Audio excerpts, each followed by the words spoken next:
Please don't count the applause against the time that I have been allotted for speaking. Mr. Speaker, Mr. President, members of Congress, ladies and gentlemen, it is indeed a great honor for me to address the Congress of the great land of freedom as the first ever, over 1,000 years of history of Russia, popularly elected president, as a citizen of the great country which has made its choice in favor of liberty and democracy.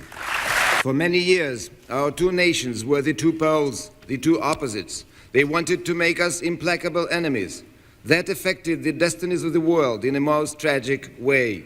The world was shaken by the storms of confrontation. It was close to exploding, close to perishing beyond salvation. That evil scenario is becoming a thing of the past. Reason begins to triumph over madness.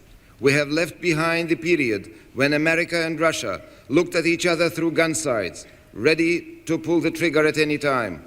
Despite what we saw in the well-known American film, The Day After, it can be said today, tomorrow will be a day of peace, a day less of fear and more of hope for the happiness of our children.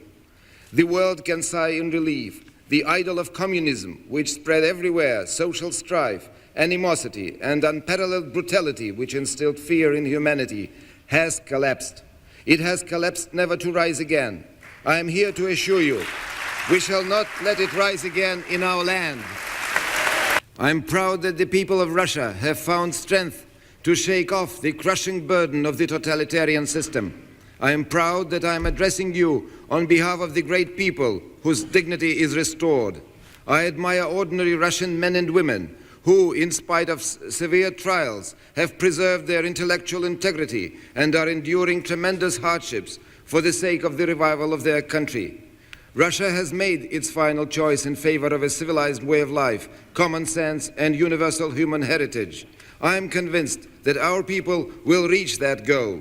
There is no people on this earth who could be harmed by the air of freedom. There are no exceptions to that rule. Liberty sets the mind free, fosters independent and unorthodox thinking and ideas, but it does not offer instant prosperity or happiness and wealth to everyone. This is something that politicians in particular must keep in mind. Even the most benevolent intentions will inevitably be abandoned and committed to oblivion if they are not translated into everyday efforts. Our experience of the recent years has conclusively borne that out. Liberty will not be fooled. There can be no coexistence between democracy and a totalitarian state system. There can be no coexistence between market economy and power to control everything and everyone. There can be no coexistence between a civic society, which is pluralist by definition, and communist intolerance to dissent. The experience of the past decades has taught us communism has no human face. Freedom and communism are incompatible. You will recall August 1991, when for 3 days Russia was under the dark cloud of dictatorship.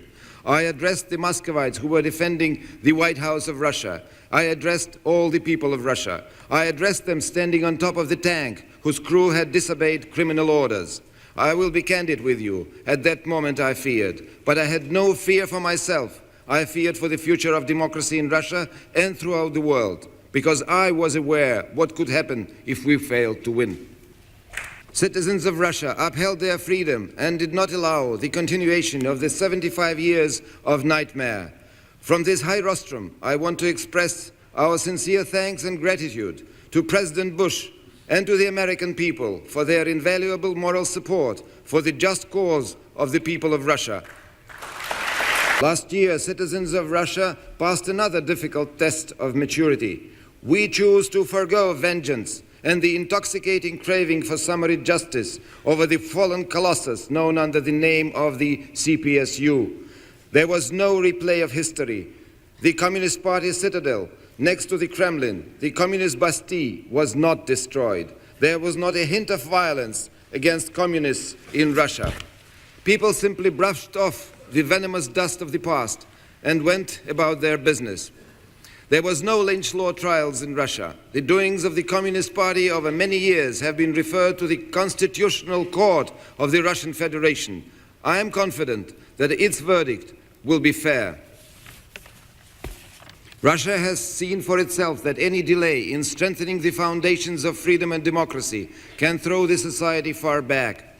For us, the ominous lesson of the past is relevant today as never before.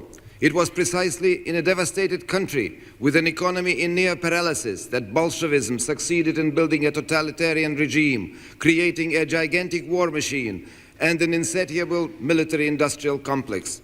This must not be allowed to happen again. That is why economic and political reforms are the primary task for Russia today. We are facing the challenges that no one has ever faced before at any one time. We must carry through unprecedented reforms in the economy that over the 7 decades has been stripped of all market infrastructure, lay the foundations for democracy and restore the rule of law in the country that for scores of years was poisoned with social strife and political oppression, guarantee domestic, social and political stability, as well as maintenance of civil peace. We have no right to fail in this most difficult endeavor, for there will be no second try, as in sports. Our predecessors have used them all up. The reforms must succeed. I am given strength by the support of the majority of the citizens of Russia. The people of Russia are aware that there is no alternative to reform, and that this is very important. My job, as everybody else's in Russia, is not an easy one, but in everything I do, I have the reliable and invaluable support of my wife and of my entire large family. We realize our great responsibility for the success of our changes, not only toward the people of Russia, but also towards the citizens of America and of the entire world. Today, the freedom of America is being upheld in Russia. Should the reforms fail, it will cost hundreds of billions to upset that failure. Yesterday, we concluded an unprecedented agreement on cutting down strategic offensive arsenals. They will be reduced radically in 2 phases, not by 30 or 40% as negotiated previously over 15 years. They will be slashed to less than 1/3 of today's strength, from 21,000 nuclear warheads on both sides, down to 6,000-7,000 by the year 2000. And it has taken us only 5 months to negotiate. And I fervently hope that George Bush and myself will be there in the year 2000 to preside over that.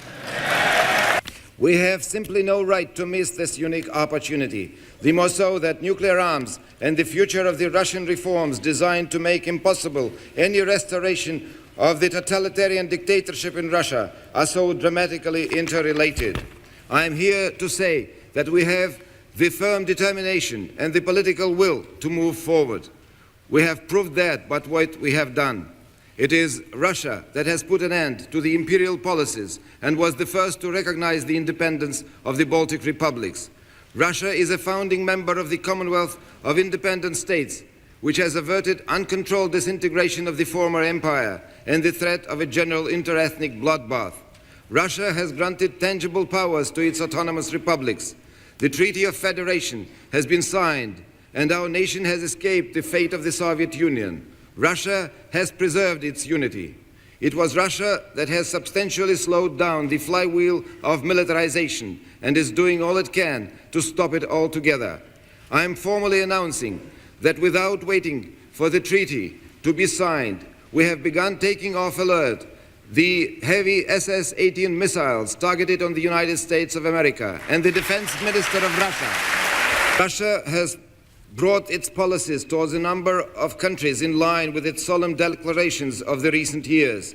We have stopped arms deliveries to Afghanistan, where the senseless military adventure has taken thousands of Russian and hundreds of thousands of Afghan lives.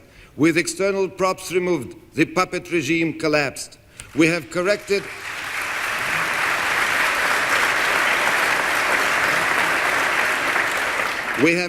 the well-known imbalances in relations with Cuba. At present, that country is one of our Latin American partners. Our commerce with Cuba is based on universally accepted principles and world prices. It is Russia that once and for all has done away with double standards in foreign policy. We are firmly resolved not to lie anymore, either to our negotiating partners or to the Russian or American or any other people. There will be no more lies, ever. I promise you that each and every document in each and every archive will be examined in order to investigate the fate of every American unaccounted for. As President of Russia, I assure you that even if one American has been detained in my country and can still be found, I will find him. I will get him back to his family. Some of you have just risen here to applaud me, have also written in the press that until Yeltsin gets things done and gets all the job done, there should be no Freedom Support Act passing through the Congress. Well, I don't really quite understand you, ladies and gentlemen. This matter has been investigated and is being investigated. Yeltsin has already opened the archives and is inviting you to join us in investigating the fate of each and every unaccounted for American. So now you are telling me, first do the job and then we shall support you in passing that act. I don't quite understand you. We have made tangible moves to make contacts between Russian and foreign business communities much easier. Under a recent legislation, foreign nationals who privatize a facility or a building in Russia are given property rights to the plot of land on which they are located. Legislation on bankruptcy has been recently enacted. Mandatory sale of foreign currency to the state at an artificially low rate of exchange has been ended.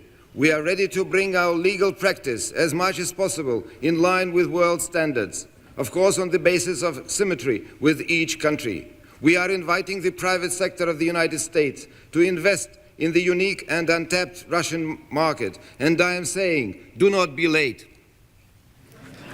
Now that the period of global confrontation is behind us, I call upon you to take a fresh look at the current policy of the United States towards Russia and also to take a fresh look at the longer-term prospects of our relations. Russia is a different country today. Sometimes the obsolete standards brought into being by a different era are artificially imposed on new realities. True, that equally applies to us. Let us together, therefore, master the art of reconciling differences on the basis of partnership, which is the most efficient and democratic way. This would come naturally both for the Russians and the Americans.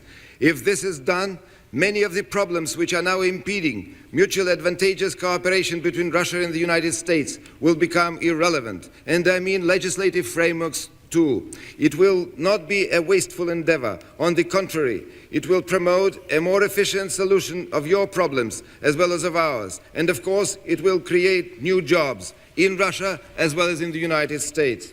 History is giving us a chance to fulfill President Wilson's dream, namely to make the world safe for democracy. More than 30 years ago, President Kennedy addressed these words to humanity: "My fellow citizens of the world, ask not what America can do for you, but what together we can do for the freedom of man." I believe that his inspired call for working together towards a democratic world is addressed above all to our two peoples, to the people of America and to the people of Russia. Partnership and friendship of our two largest democracies in strengthening democracy is indeed a great goal. Joining the world community, we wish to preserve our identity, our own image and history, promote culture and strengthen moral standards of our people. We find relevant the warning of the great Russian philosopher Berdyaev, who said, "To negate Russia in the name of humankind is to rob the humankind." At the same time, Russia does not aspire to change the world in its own image. It is the fundamental principle of the new Russia to be generous and to share experience, moral values and emotional warmth, rather than to impose and coerce. It is the tradition of the Russian people to repay kindness with kindness. This is the bedrock of the Russian lifestyle, the underlying truth revealed by the great Russian culture. Free and democratic Russia will remain committed to this tenet. Today, free and democratic Russia is extending its hand of friendship to the people of America. Acting on the will of the people of Russia, I am inviting you, and through you, the people of the United States, to join us in partnership in the quest for freedom and justice in the 21st century. The Russo-American dialogue has gone through many a dramatic moment, but the peoples of Russia and America have never gone to war against each other. Even in the darkest period, our affinity prevailed over our hatred. In this context, I would like to recall something that took place 50 years ago. The unprecedented war The World War was waging. Russia, which was bleeding white, and all our people were looking forward to the opening of the Second Front. And it was opened, first and foremost, thanks to the active stand taken by President Roosevelt and by the entire American people. Sometimes I think that if today, like during that war, a second but peaceful front could be opened to promote democratic market reforms, their success would be guaranteed earlier. The passing by Congress of the Freedom Support Act could become the first step in that direction. Today, legislations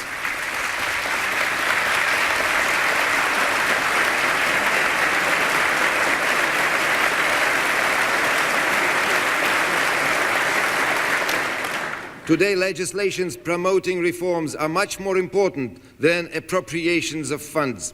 May I express the hope that the United States Congress, as the staunch advocate of freedom, will remain faithful to its strategic course on this occasion as well.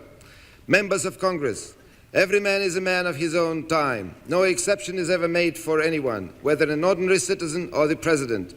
Much experience has been gained, many things have been reassessed. I would like now to conclude my statement with the words from a song by Irving Berlin, an American of Russian descent. God bless America, to which I add, and Russia.